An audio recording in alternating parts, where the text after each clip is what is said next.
यत्र यत्र रघुनाथ कीर्तनं तत्र तत्र कृतमस्तकाञ्जलिं वाष्पवारि परिपूर्णलोचनं मारुतिं नमत राक्षसान्तकम्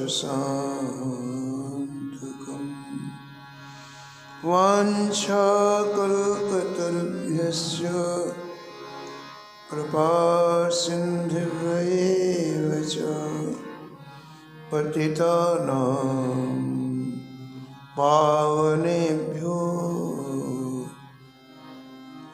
श्रीवैष्णवेभ्यो नमो नमः। भक्त भक्ति भगवन्त गुरु चतुर नाम वपुए इनके पद वंदन किए नासत विघ्न अनेक हरजू आए विराजिए कथा सुनो इतिहास तुम श्रोता या माल के तुम पद रज ममुआ तुम पीछे जो और हैं श्रोता हैं रस खान जिनके सकल मनोरथ पूरे बहु श्री भगवान।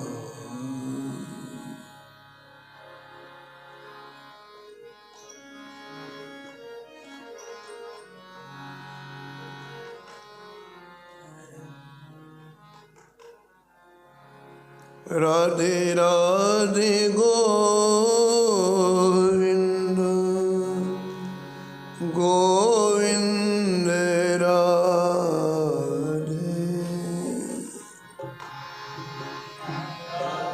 राधे गोविंद गोविंद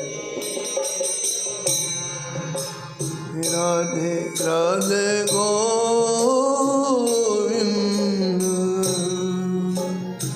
गोविंद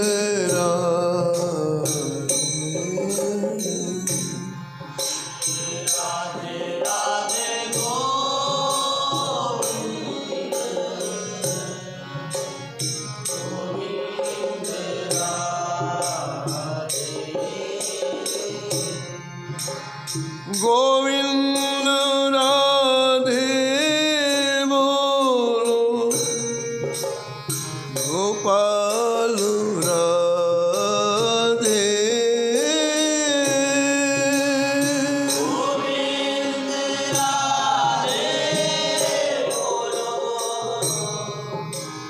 गोपाल राधे। राधे राधे गोविंद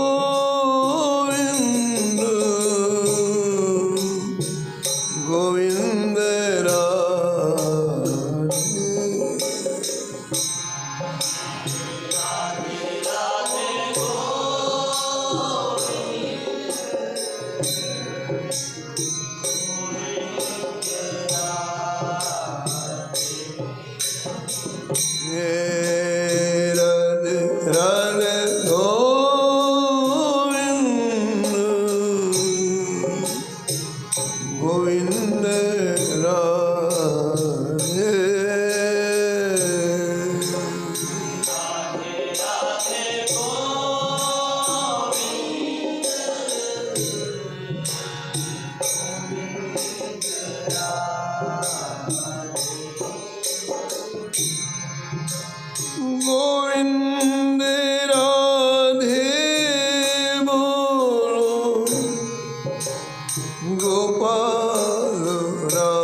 गोपाल राधे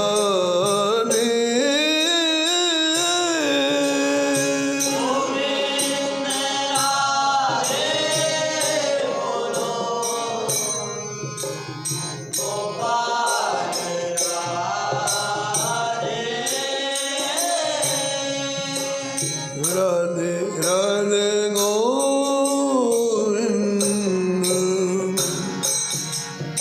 गोविंद राधे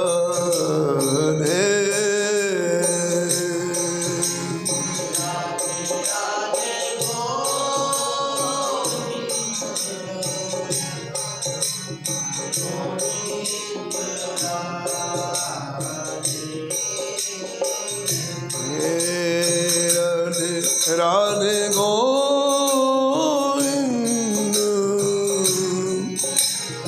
गोविंद राधे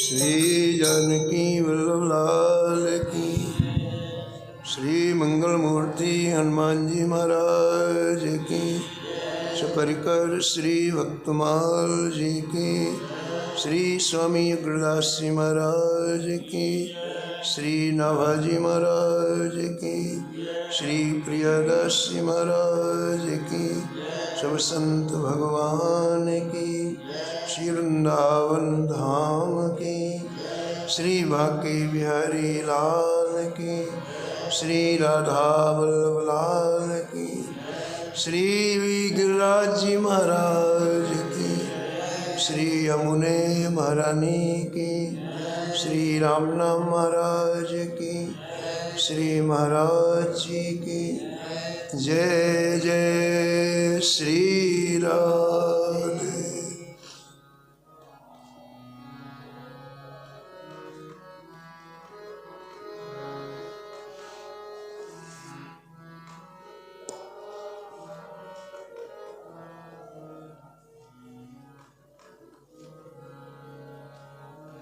गिरधरण रीझे कृष्णदास को गिरधरण नाम मांझो साझो लियो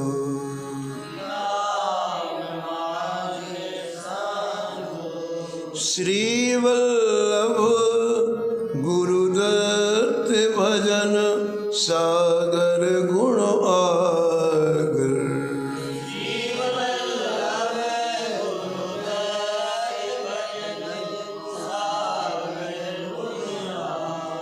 कवित नोखो निर्दोष नाथ सेवा में नागर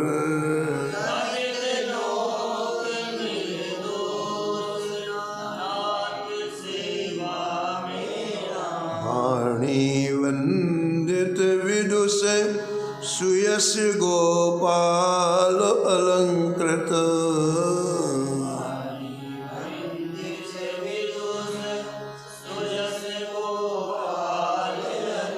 ब्रज रजवती आराध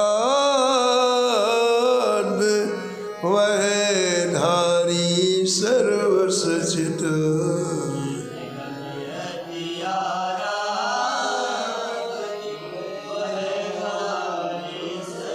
सानिध्य सदा हरिदास वरो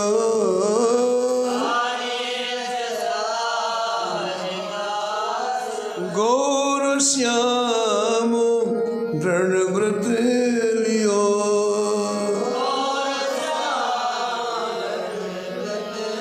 गिरिधरण रीज कृष्णदास को गिरधरण रीझ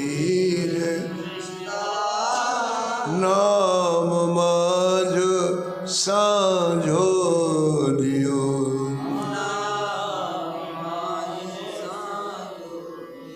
प्रातः स्मरणीय परम वंदनीय श्री नाभाजी महाराज परम पावन ग्रंथ श्री भक्तमाल में भक्तों के दिव्य चरित्रों का वर्णन किया है। इस छप्पे में परम भागवत, परम रसिक श्री कृष्णदास अधिकारी जी का स्मरण करते हुए श्री नाभाजी महाराज कहते हैं कि श्री कृष्णदास जी संपूर्ण जीवन श्री गिरिराज जी की तलहटी में रह करके गौर श्याम से निरंतर प्रेम किया। व्रत लेकर, नियम लेकर, दृढ़ व्रत लेकर के आपने श्यामा श्याम को लाड़ लड़ाया। भक्तमाल के टीकाकार श्री प्रियादास जी लिखते हैं कि श्री कृष्णदास जी प्रेम के समुद्र थे। श्री गुरुदेव ने इन्हें प्रेम का समुद्र बना दिया। ऐसी कृपा की, ऐसा अनुग्रह किया कि प्रेम के सागर बन गए। और भगवान ने विचार किया कि हमें कितना प्रेम करते हैं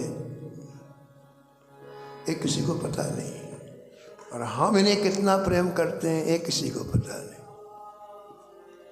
तो आपने यहाँ एक दो प्रसंग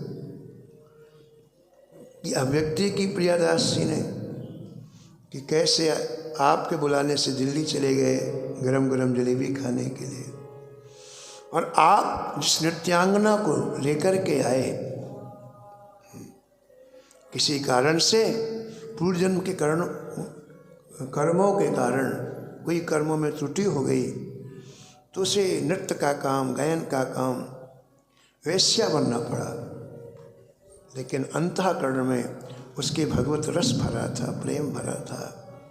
श्री कृष्णदास अधिकारी जी समझ गए और उसे महाराज वहाँ से जब श्रीनाथ जी के चरणों में लाए, गिरिराज जी लाए, तो कृष्णदास जी लाए, इसलिए भगवान ने उन्हें महाराज निकुंज प्रदान किया, नित्य रासलीला में प्रवेश करा।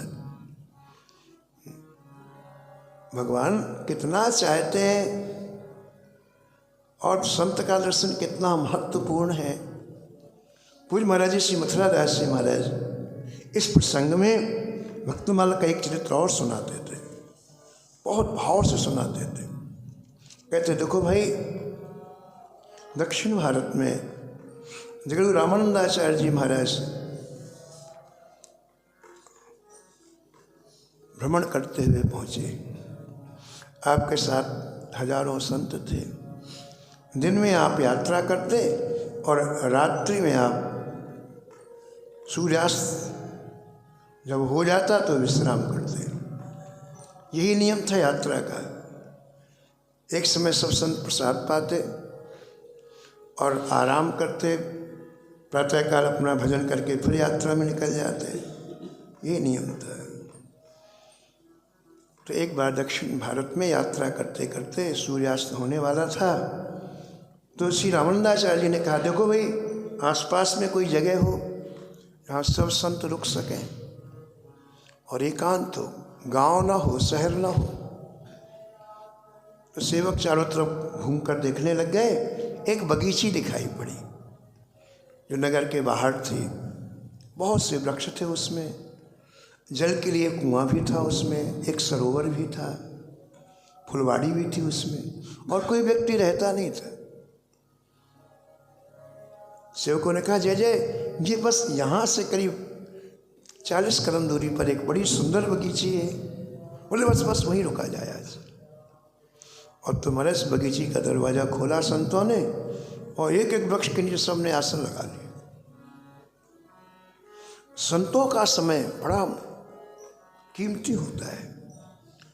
संत ही समय की कीमत जानते हैं, बाकी कोई नहीं जानता है। आप बताओ, श्वास नहीं रहेगी तो कहाँ से भजन करेंगे अपन, है ना। और प्रत्येक व्यक्ति को श्वासों में जीवन मिला है। तो संत लोग एक एक श्वास का मूल्य रखते हैं कि व्यर्थ ना जाने पाए। तो सब संतों ने अपने अपने आसन लगा लिए और इसके बाद भजन करना प्रारंभ किया। प्रातःकाल हुआ, हमारे सब 3 बजे अपने आसन से उठ गए। सब ने सरोवर में स्नान किया और फिर आके भगवान के भजन में लग गए। आप देखो प्रकृति में भजन का कितना प्रभाव पड़ता है। हमें ऐसा महसूस नहीं होता है, लेकिन आप जितने क्षण भजन करते हैं उसका प्रभाव संपूर्ण प्रकृति में पड़ता है, संपूर्ण पृथ्वी में, आकाश में पड़ता है, वायु में पड़ता है, जल में पड़ता है, अग्नि में पड़ता है, पृथ्वी में पड़ता है। थोड़ा सा भजन करें, उसका प्रभाव चारों तरफ पड़ता है। तो उसकी बगीची में संत गए और बैठ के भजन किया, और वो बगीची थी एक वेश्या की। भजन किया संतों ने, उसका प्रभाव उसके ऊपर पड़ा। वो बगीची उसकी थी, उसकी भूमि में बैठ गए केवल संत, और रात्रि में राम राम किया, भजन किया, और उसका प्रभाव उसके अंतःकरण में पड़ा, उसके सब पाप जल गए। तो कहाँ से कनेक्शन होता है? उस वेश्या के सारे पाप जल गए, और जो दोपहर में 12 बजे उठती थी आज सुबह 4 बजे उठ गई। गर्मी के दिन थे, उसके मन में आया कि थोड़ा छत में जाके टहल लूँ, फिर स्नान आदि करूँगी। तो बड़ी भारी कोठी बनाई थी उसने, हमारे कोठी के सामने बगीचा बनवाया था उसने बहुत बड़ा। तो छत में गई टहलने के लिए, वहाँ से उसका बगीचा दिखलाई पड़ता था। तो हमारा जैसे बगीचा दिखलाई पड़ा, बगीचे में संत दिखलाई पड़े, हंस के समान जिनका अंतःकरण निर्मल है, ऐसे संत महाराज, वो भी भगवान के भजन में डूबे हुए। भगवान के भजन से चित्त निर्मल होता है। जितने क्षण आपका भजन होता है, चित्त बिल्कुल निर्मल होता है। सब संत भजन कर रहे थे, उसने वहाँ से देखा, और देखते ही महाराज उसके मन में एक आह उठी, एक पश्चाताप हुआ, ओहो ये क्या मैं देख रही हूँ। संत जन बगीचे में आ गए, भजन कर रहे हैं। अरे ये कहाँ का मेरा सौभाग्य जागृत हो गया है? अब मैं समीप में जाके इनका दर्शन करूंगी। पापी कौन है और पुण्यात्मा कौन है? राम जी ने बताया। राम जी व्याख्या कर रहे हैं कौन पापी है कौन पुण्यात्मा है। कौन पापी है? पापवंत कर सहज स्वभाव,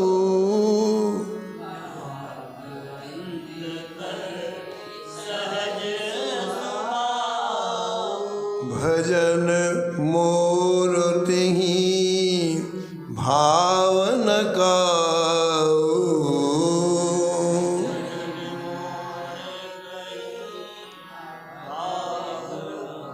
जिसे भजन अच्छा नहीं लगता वो पापी है, जिसे संत अच्छे नहीं लगते वो पापी है। पापी का कोई काला रंग नहीं होता है, गोरा रंग नहीं होता है, बड़ी बड़ी सींग नहीं होती, बड़ी बड़ी आंखें, बड़े बड़े दांत नहीं होते हैं। पापी का संबंध अंतःकरण से है। संसार में कोई भी हो जो भजन नहीं करता है और जिससे संत बिल्कुल अच्छे नहीं लगते वो पापी है महाराज। ये राम जी कह रहे हैं, कहते सहज उसका स्वभाव होता है, इनसे दूर हटता हो। तो देखो इसको संत अच्छे लगने लग गए, इस वेश्या को संत अच्छने लग गए। इसका मतलब क्या हुआ? इसके पाप सब जल गए। तुरंत उसने स्नान किया और स्नान करने के बाद महाराज सात्विक वस्त्र पहने। संतों के पास जाना ना, सात्विक वस्त्र पहने और सात्विक वस्त्र पहन करके विचार किया संतों के पास खाली हाथ नहीं जाना चाहिए। जब व्यक्ति के हृदय में अच्छे विचार आते हैं ना तो एक के बाद एक, एक के बाद एक अच्छे अच्छे विचार ही आते हैं, फाइल खुल जाती है। और जब व्यक्ति के जीवन में बुरे विचार आते हैं ना तो एक के बाद एक, एक के बाद एक उसकी फाइल खुल जाती है। पूज्य प्रभुदत्त ब्रह्मचारी जी महाराज कहते थे कि हमारी पास सुमति भी है और कुमति भी है,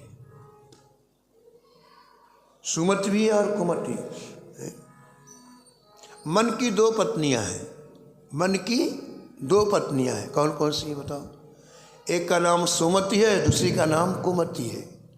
ठीक है, मन की दो पत्नियां हैं, एक का नाम सुमति है, दूसरे का नाम कुमति है। मन जब सुमति के पास बैठता है, ओहो चलो सत्संग सुनाए, चलो परिक्रमा कर लें, चलो आज संत सेवा कर लें, चलो आज इन दीनहीन लोगों को रोटी प्रदान कर दें, अस्पताल में आज कुछ पैसा खर्च करके दवाई दिला दें। जब सुमति के पास मन बैठेगा तो बड़े सद्विचार हमारे मन में आते हैं। और जब यही मन कुमति रूपी पत्नी के पास बैठता है, गला घोंट दे, उसकी संपत्ति हड़प ले, उसको विष मिला के भोजन दे दें, ऐसे गंदे विचार। महाराज जी कहते थे, श्रीमद राजी महाराज, कि सुमति के 28 बेटे हैं और कुमति के 26 हैं। जितने हमारे दंभ द्वेष पाखंड ईर्ष्या सब कुमति के बेटे हैं, और सुमति के बेटे शांति निर्मलता परहित परोपकार, ये सुमति के बेटे। तो ये मन जब सुमति के पास बैठता है तो हमने पूर्व जन्म में जो अच्छे अच्छे काम किए उसकी फाइल खोल के रख देता है। ठीक है ना? अच्छी अच्छी कभी किसी जन्म में हमने काम किए होंगे, उसकी फाइल खोल देता है, देखो तुमने ये किया था, ये किया, और मन डूब जाता है। और इसी तरह से जब कुमति के पास बैठता है तो पिछली फाइलें खोल देता है, तभी तो व्यक्ति रुक नहीं पाता है और इतना तीव्र प्रभाव हो जाता है कि वो काम करता ही है। पिछले जन्म में हमने जो जो किया ना दुष्कर्म, वो सब खोल देता है। तो देखो, इसको सुमति उत्पन्न हुई, इसने सोचा संतों के पास जाना है तो खाली हाथ नहीं जाना चाहिए, कुछ लेके जाना चाहिए।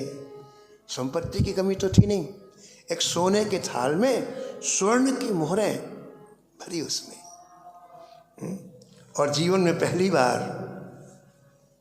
अत्यंत आह्लादित होकर के प्रसन्नता पूर्वक संत दर्शन को निकली।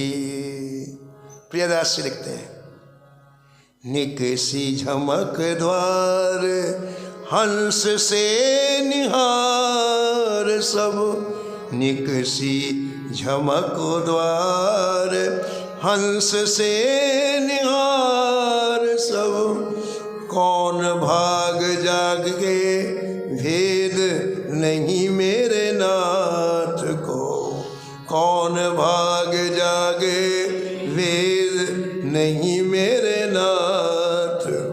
पता नहीं कौन सा सौभाग्य जागृत हो गया कि मेरे इस उद्यान में संत विराजे। मोहरन को थाल भर ले महंत आगे धरो, मोहरन को थाल भर ले महंत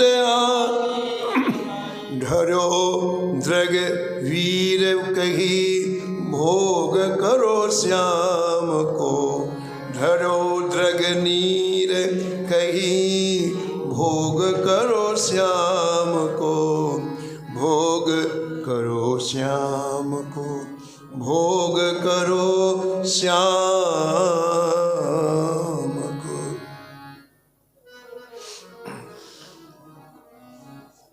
मोरों का थाल भरा करके सिर पर रखा,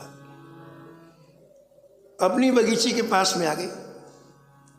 अब संतों के भजन का प्रभाव देखो आप, उसी की बगीची उसी का गेट।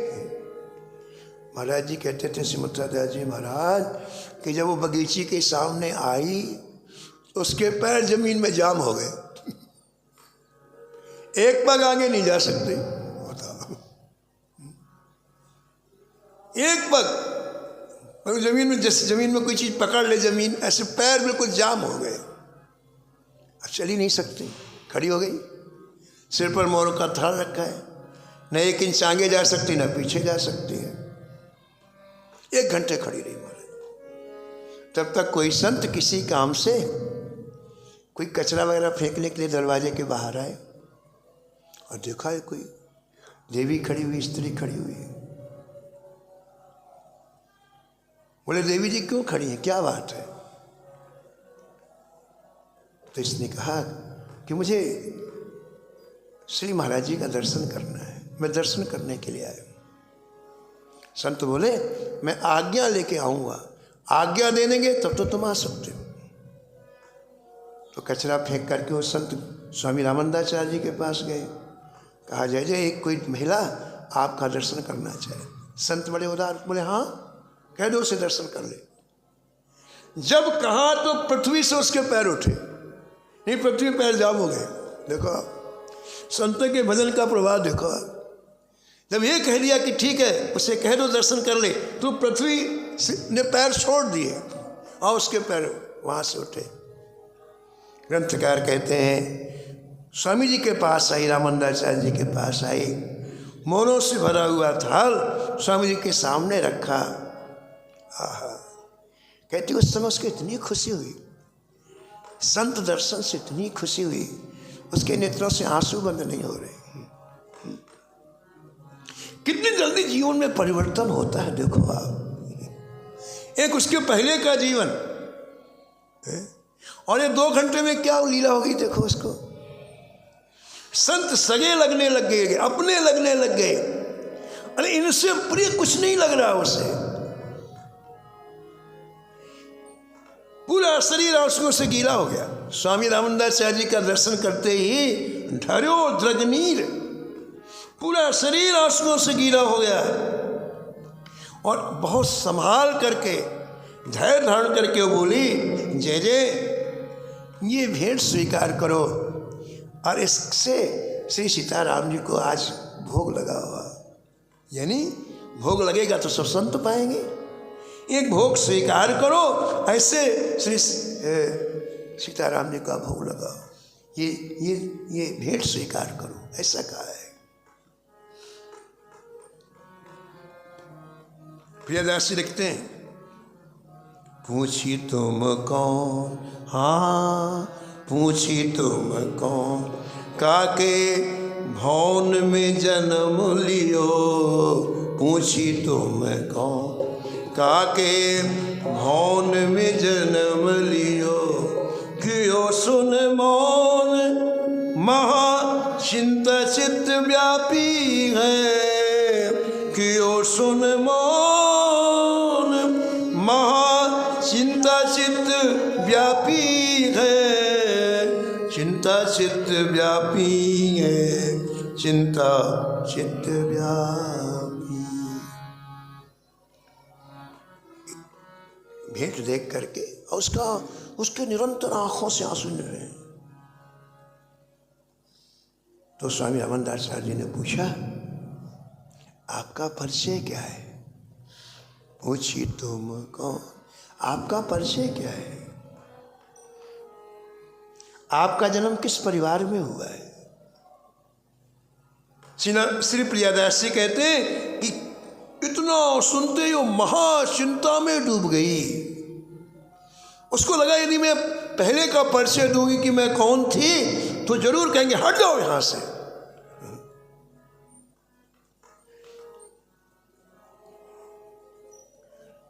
महाचिंता में डूब गई हो, कैसे बताऊं।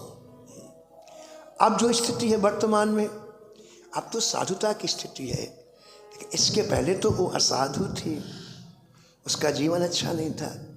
और परिचय तो आदमी शरीर का ही तो देगा। तो यदि मैंने बता दिया कि मैं वारमुखी थी तो जरूर महाराज ये अपने पास से हटा देंगे। और मुझे ये संत इतने अच्छे लग रहे हैं कि यदि इन्होंने अपने पास से हटाया तो हो सकता है मेरे प्राण चले जाए। कहाँ से कहाँ चित्त पहुंच जाता है हमारा 2 मिनट में। देखो प्राण प्रिय संत लगने लग गए। मीरा ने अपनी ननद उदाबाई से कहा कि तू कहती कि संतों को आना जाना बंद कर दो, तुझे पता है संत मेरे क्या हैं? संत मेरे प्राण हैं। प्राण के बिना जैसे शरीर नहीं रह सकता है, ऐसे में संतों के बिना नहीं रह सकते। तू मत आना, संत आएंगे।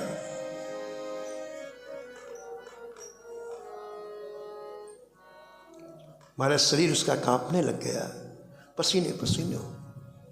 स्वामी नंदाचार्य जी ने देखा संत दयालु होते हैं, बड़ी ही संवेदनापूर्वक कहा, घबराओ मत, घबराओ मत, घबराओ मत, बोलो बोलो, तुम्हारा परिचय दो, तुम कौन हो, बिल्कुल घबराने की जरूरत नहीं है। तो उसने धीरे से कहा, बारमुखी, मैं वैश्य हूं। भगवान, मेरा परिचय सुन के यदि आप मेरी सेवा नहीं लेंगे, भेंट नहीं लेंगे, तो निश्चित जानिए कि मेरे प्राण शरीर में नहीं रहेंगे। मेरी इस समय की स्थिति बिल्कुल अलग है।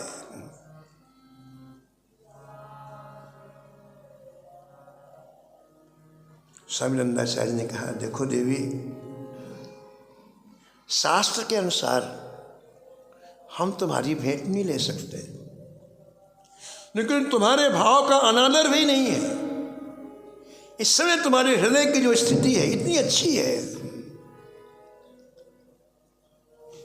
कि तुम्हारे भाव का हम अनादर नहीं कर सकते। तो एक काम करो, तुम्हारे पास जितनी संपत्ति है उससे श्री रंगनाथ जी का एक मुकुट बनवाओ और वो मुकुट श्री रंगनाथ जी को धारण कराओ। बारमुखी बोली, जय जय, जिस संपत्ति को आप ग्रहण नहीं कर रहे हैं तो ठाकुर जी क्यों करेंगे? आप तो मुझे टाल रहे हैं कि ये जाए, आप मुझे टाल रहे हैं कि ये जाए। मेरी उपेक्षा ना करो भगवान।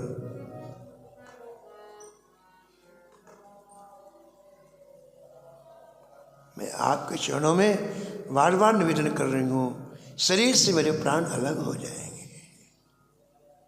स्वामी जी आवेश में आ गए, कहा, देवी, हम कभी किसी को धोखा नहीं देते हैं और कभी कपट की बात नहीं करते हैं, कभी दम्भ की बात नहीं करते हैं। हम जो कह रहे हैं तुम्हारे परम हित के लिए कह रहे हैं। तुम अपनी संपत्ति से रंग जी के लिए मुकुट बनवाओ। तुम कहते हो कि मुकुट स्वीकार नहीं करेंगे, हम तब तक आसपास ही विचरण करेंगे और जब मुकुट बन जाए तो हमें सूचना देना, हम ठाकुर जी से निवेदन करेंगे और तुम्हारा मुकुट ठाकुर जी स्वीकार। एक है उपाय हाथ रंगनाथ जी को, एक है उपाय हाथ रंगनाथ जी को, कीजिए मुकुट जामे जाति मति हरि है, कीजिए मुकुट जामे जात मति हरि है, जाति मति हरि है। प्रातःकाल स्वामी रामानंदाचार्य जी वहां से चले गए संतों के साथ, और सत्संग का प्रभाव देखो। उसने विचार किया कि मैं केवल चल संपत्ति नहीं लगाऊंगी। चल संपत्ति माने सोना चांदी रुपया पैसा नहीं, पूरी अचल संपत्ति भी मुकुट में लगाऊंगी। अचल संपत्ति माने जमीन जायदाद मकान, पूरी संपत्ति लगाऊंगी। और वस्तुतः उसने हमारा सारी चीजें बेच दी और बेच करके श्री रंगनाथ जी के लिए स्वर्ण का एक ऐसा अद्भुत मुकुट बनवाया जिसमें विचित्र कारीगरी थी। महाराज अद्भुत मुकुट बनवाया। मुकुट बन के तैयार हुआ और उसने पता लगाया स्वामी रामानंदाचार्य जी का है। संदेशा भेजा कि जय जय मुकुट बन गया, अब मुझे क्या करना है? स्वामी जी ने कहा कि तुम सीधे रंगनाथ जी चलो, हम आते हैं, हम भी मंदिर पहुंचते हैं, तुम सीधे चलो। मुकुट लेकर के सीधे पहुँचो, हम भी चलते हैं। स्वामी जी की आज्ञा हो गई और ग्रंथकार कहते हैं उसने सैकड़ों सखियों को तैयार किया, स्वयं श्रृंगार किया और वह एक दिव्य थाल में मुकुट को सिर के ऊपर रखा और भगवान नाम संकीर्तन करते हुए श्री रंगम को पयान किया। कियो बनाए सब घर को धन बनठन, कियो बनाए सब घर को धन बनठन, चली थार मध्य धर लीजिए, चली थार मध धर लीजिए, मध धर लीजिए, मधु धर लीजिए। कितनी प्रसन्नता हो रही है उसे, कितना सुख मिल रहा है उसे। थोड़ा सा अच्छा भाव आ जाए तो मन कितना प्रसन्न हो जाता है। देखो हम दुनिया भर की कल्पना मन में करते हैं, ऐसा हो जाए, ऐसा हो जाए। क्यों करते हैं? मन कल्पना करना बंद नहीं करता है। दिन 24 घंटे मन कल्पना करता है। पूज्य स्वामी अखंडानंद जी महाराज कहते हैं कि कल्पना करना है, जब मन को कल्पना करना ही है तो अच्छी कल्पना करो। मन बिना कल्पना के नहीं रह सकता, तो अच्छी कल्पना करो। कुछ बच्चे गंगा के किनारे खेल रहे थे, तो एक बच्चे ने कहा चलो हम लोग सत्तू खाएंगे, झूठ मूठ का सत्तू खाएंगे, झूठ मूठ का सत्तू खाएंगे। एक बच्चे ने कहा अपन झूठ मूठ का ऐसा सत्तू बना लेते हैं, खाते हैं। तो दूसरे बच्चे ने कहा भैया जब झूठ मूठ का सत्तू खाना है तो झूठ मूठ का लड्डू क्यों ना खाएं? खाने ही है जो झूठ मूठ का, तो लड्डू क्यों नहीं खाएं? तो कल्पना जो हम संसार की कर रहे हैं और बिना कल्पना के मन नहीं मान रहा है, तो अच्छी कल्पनाएं क्यों ना करें।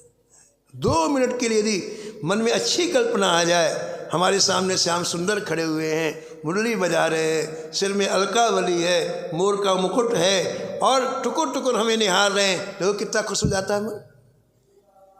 बात झूठी भले हो लेकिन मन को देखो कितना प्रसन्न हो गया। मन की कल्पना यदि हम अच्छी करें तो नुकसान क्या है? नहीं है ना। तो उसको इतनी खुशी हुई जब वो मुकुट लेके श्री रंगनाथ जी के मंदिर में गई, बड़ी खुश हुई, बड़ी खुश हुई। श्री रंगनाथ जी के मंदिर में जैसे पहुंची तो सामने उसने देखा स्वामी जी खड़े हुए रामानंदाचार्य, और श्री रामानंदाचार्य जी ने श्री ठाकुर जी से निवेदन किया, कहा जय जय आप पतित पावन हैं, अरे आपके पास आई है, इसकी सेवा को आप ग्रहण करो। तेरी मैंने पतित पावन सुने, तेरी मैंने पतित पावन सुने, तेरी मैंने पतित पावन, मैं पतित तू पतित पावन, मैं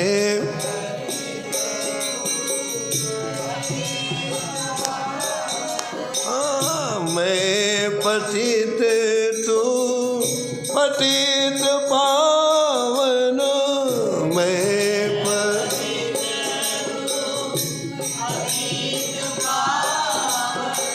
दो बानक बने, दो बानक तेरी मैंने पतित पावन सुने,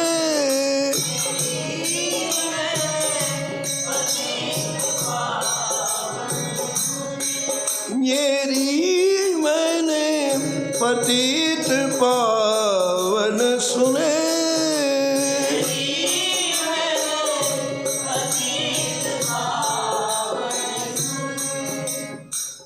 मुकुट उसके सिर पर है और स्वामी रामदासाचार्य जी ने सिफारिश की ठाकुर जी से।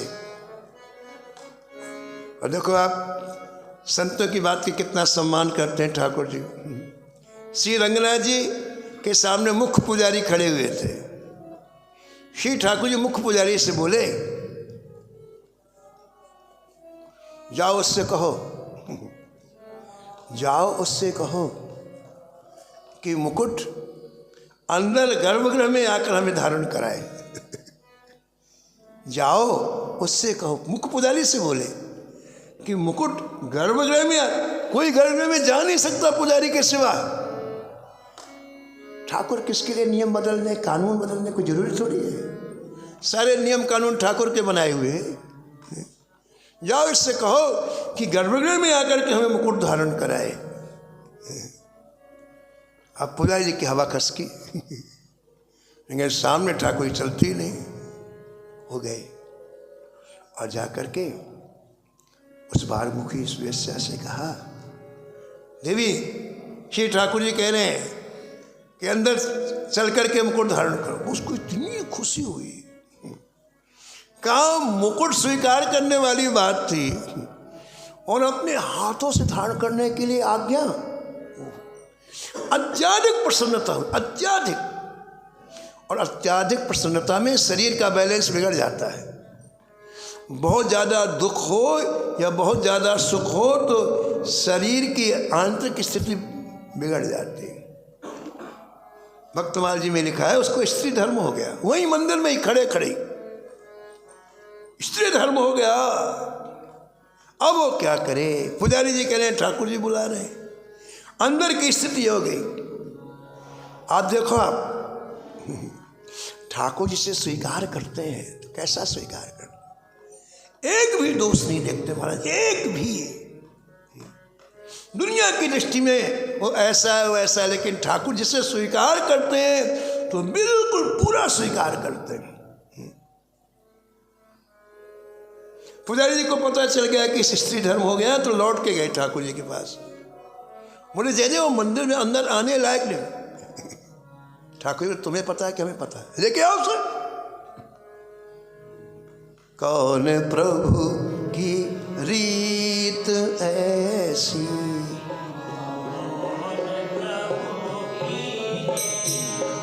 ऐसी कौन प्रभु की रीत,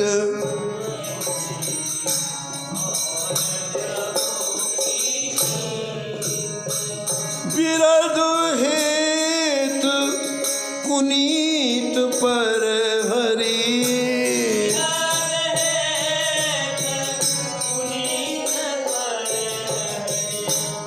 प्रतिज्ञा के लिए बड़े बड़े पवित्र आत्माओं को छोड़ करके पापियों को अपनाते हैं। बिरद हेत पुनीत पर हरि,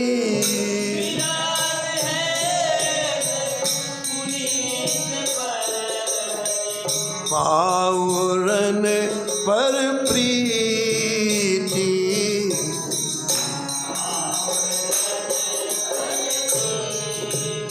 ऐसी कौन प्रभु की रीत, ऐसी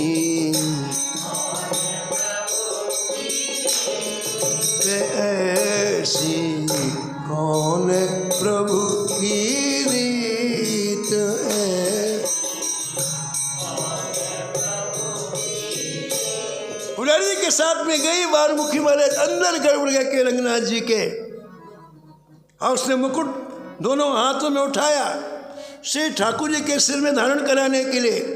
ठाकुर जी की ऊंचाई ज़्यादा और वो ज़्यादा लंबी नहीं थी, छोटे कद की थी।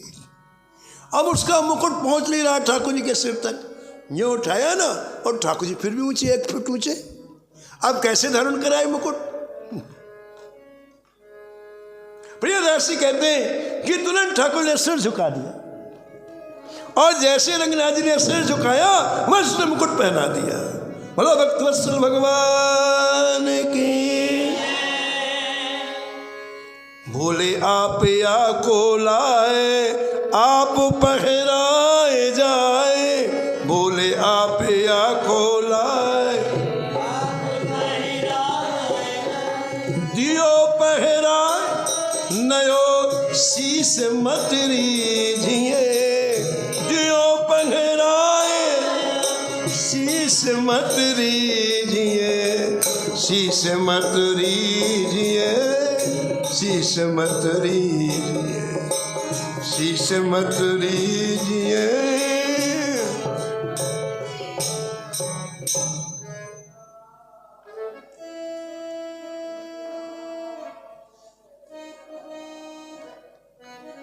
क्षणमात्र के संत दर्शन का फल देखो आप।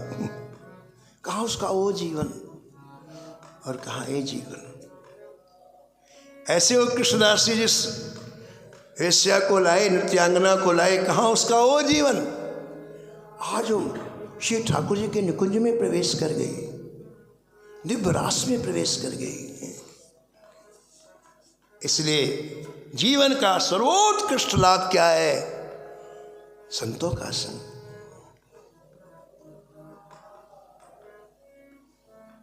सत्संगति नितु की जय रे मन।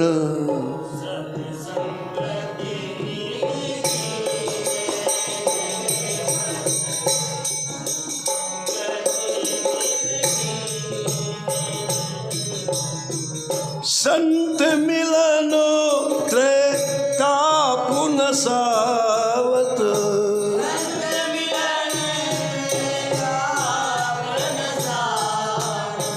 संत चरण चित दीजे रे मन।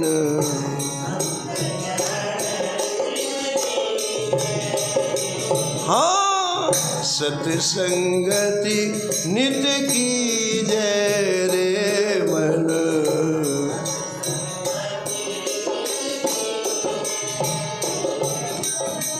संतन निकट नित्य प्रत जइए।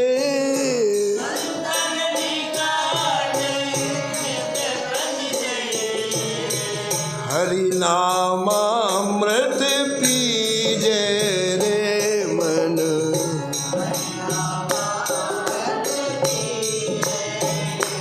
हाँ सत्संगति नित की जय रे मन।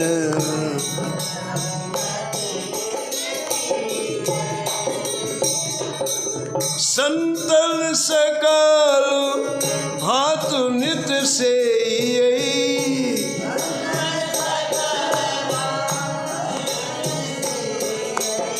सब विधि मुदित करी जय रे मन। सब विधि मुदित। हाँ सत्संगति नित की जय रे मन।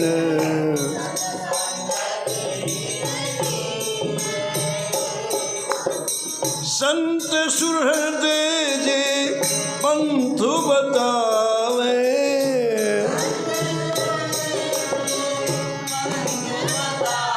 हाँ तेहि मग गमन करी जय रे मन।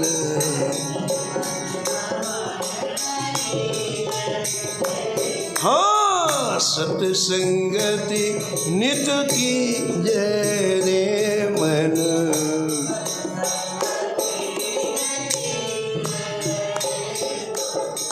झटपट हरि के धाम पहुँचिए।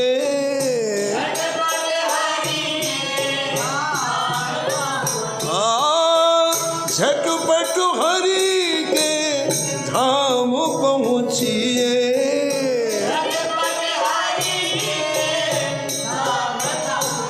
हाँ प्रमुदित दर्शन की जय रे मन।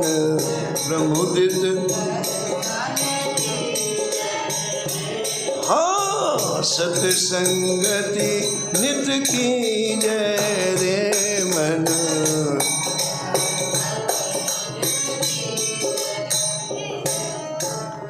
विशेष कथा कल श्रवण करेंगे।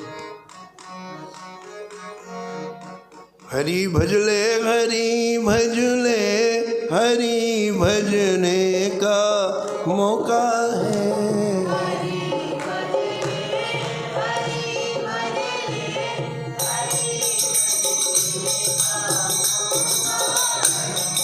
हरि भजले हरि भजले हरि भजने का मौका है।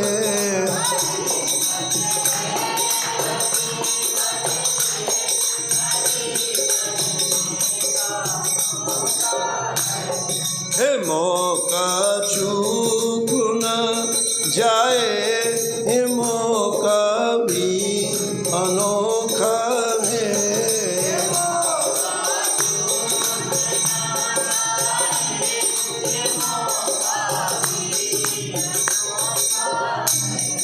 हरि भजले हरि भजले हरि भजने का मौका है।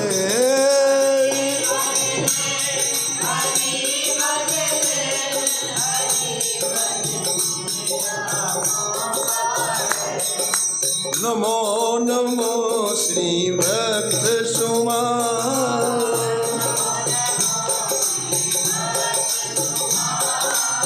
जाके सुनत महात्म नासत। जय जय उरे झलकत राधा नंदलाल।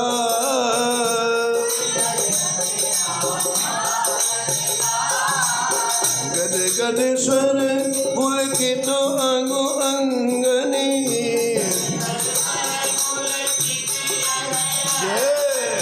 लोचन बरसत आंसुओं जा।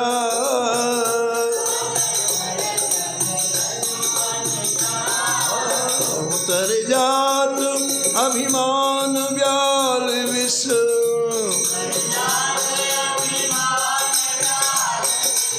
लेत जीवाय सुरस निकाल।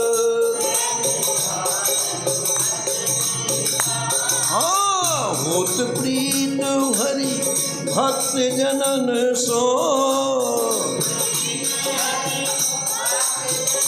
जय जय लेत शीघ्र हटि चरण प्रछाल।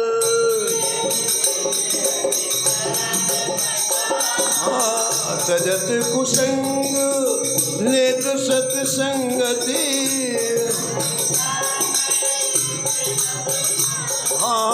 भाग जगत को अद्भुत भाल। जय जय नमो नमो श्री भक्त सुमा।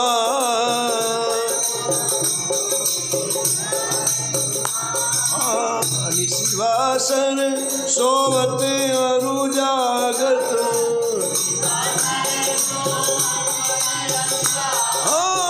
रोम रोम वे करत निहाल।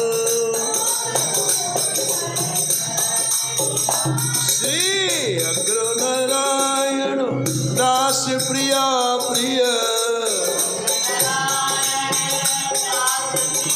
जय जय प्रगति जीवन रसिक रसा।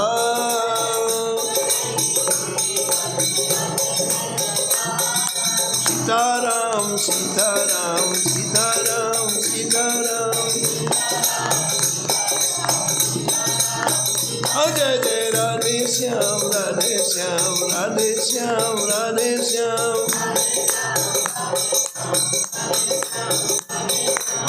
सीताराम सीताराम सीताराम सीताराम। भैया राधे श्याम राधे श्याम राधे श्याम राधे श्याम। सीताराम सीताराम, राधे श्याम राधे श्याम। भैया सीताराम सीताराम, बोलो राधे श्याम राधे श्याम। सीताराम सीताराम,